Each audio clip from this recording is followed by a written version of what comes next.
So, as we look ahead to 2026, the big question for the trucking industry is what's coming?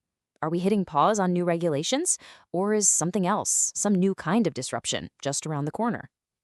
Well, the answer, as it turns out, is a little bit of both. And this quote, it just nails it. 2026 is shaping up to be a year of regulatory realignment. Now, what does that actually mean?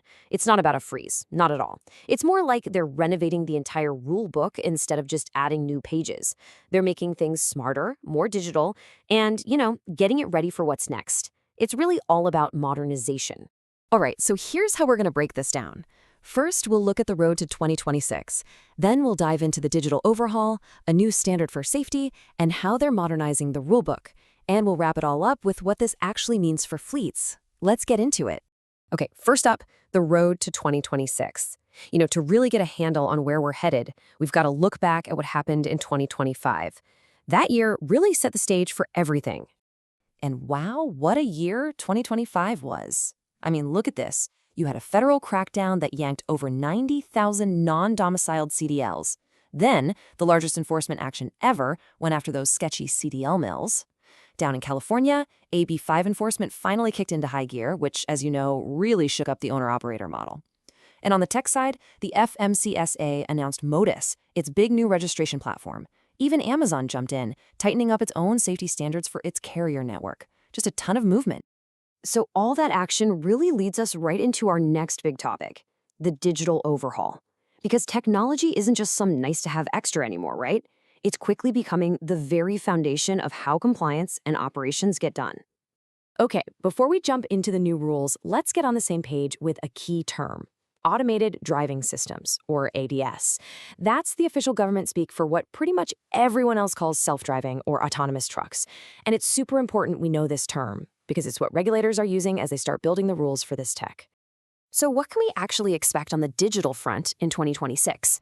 Well, for starters, the FMCSA is set to propose the first real rules for inspecting and maintaining these ADS trucks. They're also planning to tweak the ELD rules, based on all the feedback they've gotten over the years. And remember that MOTS registration system? It's supposed to go live, which should hopefully make things a lot more secure and easier to use. Now, this whole digital shift, it connects directly to our third section, a new standard for safety. It's all about raising the bar, really, from how drivers are trained all the way to making safety records more transparent. Okay, just look at this number for a second. 44%. Let that sink in. That's nearly half of all CDL schools in the entire country now under federal scrutiny. This is not a small thing. It's a massive signal that the whole era of CDL mills and shortcut training, well, it's coming to an end. And this really shows you the change in thinking. You have the old way, where these low-quality schools were kind of just tolerated.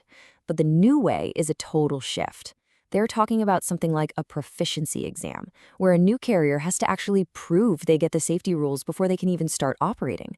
It's a huge move from just, checking a box to actually proving you know what you're doing. And the safety push doesn't stop there.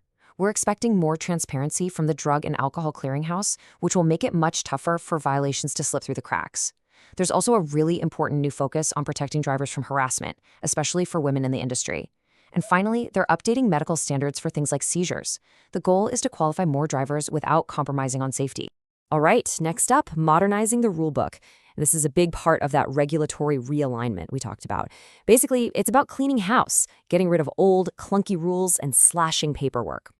And this is the part where drivers and fleet managers can probably breathe a collective sigh of relief. I mean, look at this stuff. It's just common sense. You won't have to carry a physical ELD manual anymore. It's now officially confirmed that DVIRs can be electronic. And get this, drivers no longer have to self-report violations to their state because it's all happening automatically. This is all about getting rid of headaches and busy work. And this cleanup effort is pretty wide-ranging. They're also clarifying rules for agricultural haulers, giving them that long-awaited clarity on hours of service exemptions.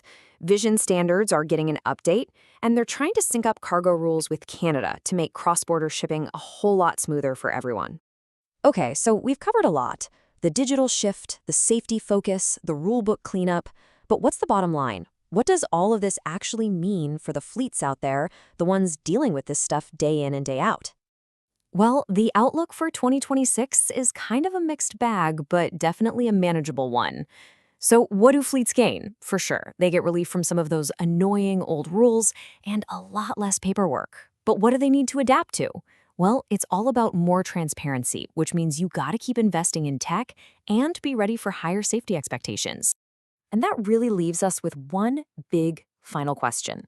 This isn't just about the year 2026, is it? When you see the whole industry shifting so hard towards technology and transparency, you have to ask yourself, are we seeing the blueprint for the future of shipping being drawn right now?